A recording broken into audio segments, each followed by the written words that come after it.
지금 윤석열 대통령에 대한 탄핵 심판, 오늘 2차 심리가 있습니다.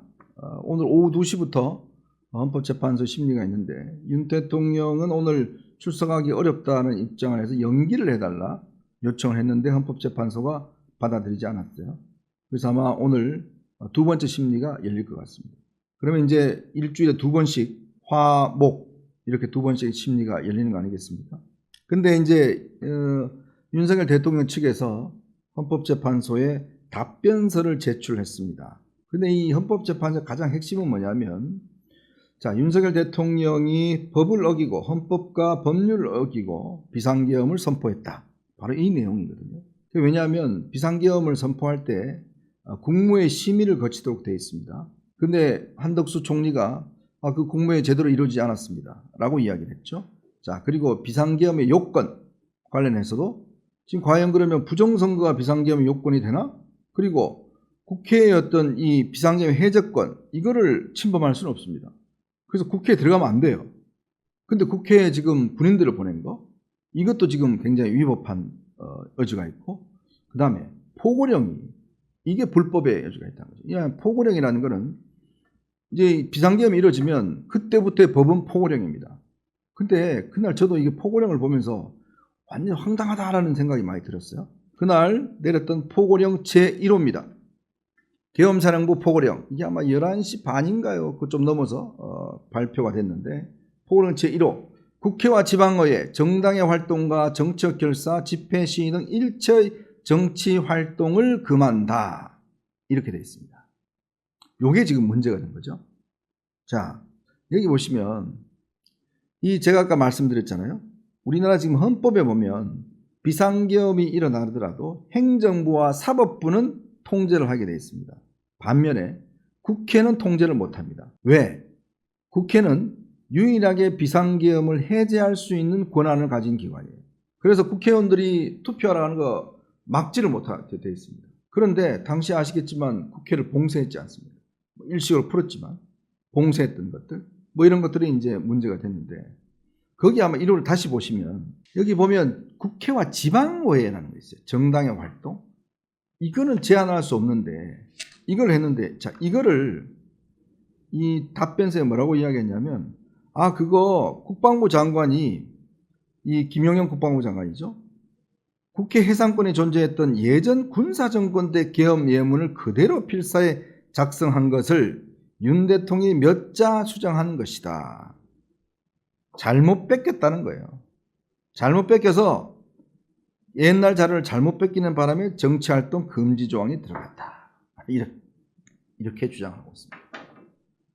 참 정말 황당합니다. 이 비상계엄이라는 정말 엄중한 조치를 취하면서 잘못 뺏겼다? 복붙했다는 거 아니에요. 복사해서 그냥 붙였다는 거 아니에요. 근데 그것도 45년 전에 79년도 12.12 이후에 또 그 다음에 이제 우리가 5.17 비상 확대계엄 했을 때 그때 포고령을 그냥 뺏겼다는 거 아닙니까?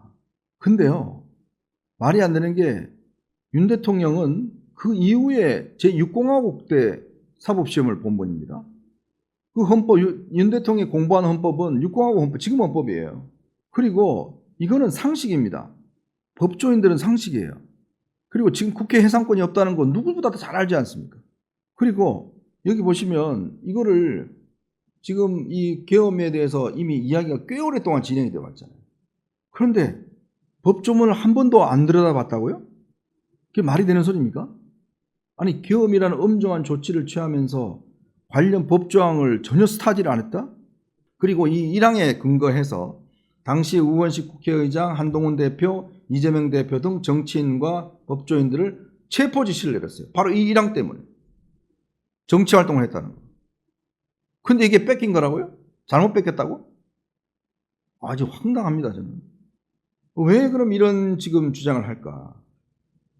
그 이유를 보면 우선 일단 윤 대통령의 혐의를 벗기 위한, 저는 변호인 측의 어떤 전략이라고 봅니다. 알죠? 이 본인들도 변호사인데 이거 보면 이거 말도 안 된다는 거 알잖아요. 그럼에도 불구하고 왜 말도 안 되는 거 할까? 우리 대통령 그거 몰랐어. 그거 보는데 김용현이가 적어 왔는데 대통령 대충 보고 그냥 사인만 한 거야. 몰랐어. 왜? 대통령의 고의성을 없애자는 거예요. 즉 대통령은 야 그거 그냥 겁주라고 잠깐 한 거야. 그냥 2시간 동안. 그러고 군대도 그냥 조금만 투입하라고 그랬는데 김용현이 얘가 말이야 뭐 이걸 했다. 그러니까 모든 책임을 김용현한테 떠넘기는 거죠. 그래야 본인의 지금 이 혐의가 줄어드는 겁니다. 근데 대통령이 책상에 보면 항상 그게 the buck stop here. 즉 모든 결정은 여기서 이루어진다. 내가 낸다. 근데 이 비상계엄을 내가 한 게 아니라 김용현이 제가 만든 거야. 그리고 내가 없앤 거는 거기 보니까 야간 통행 금지 있어갖고 그거 그냥 없애라고 그랬어. 그렇게 이야기를 합니다. 저는 이거는 헌법재판관들이 그냥 웃을 것 같은데요. 이 보고. 이것도 지금 답변서라고 썼냐? 왜 또 거기에 또 문제가 있는 조항이 뭐냐면 전공의들을 파업이라고 그랬어요. 전공의를.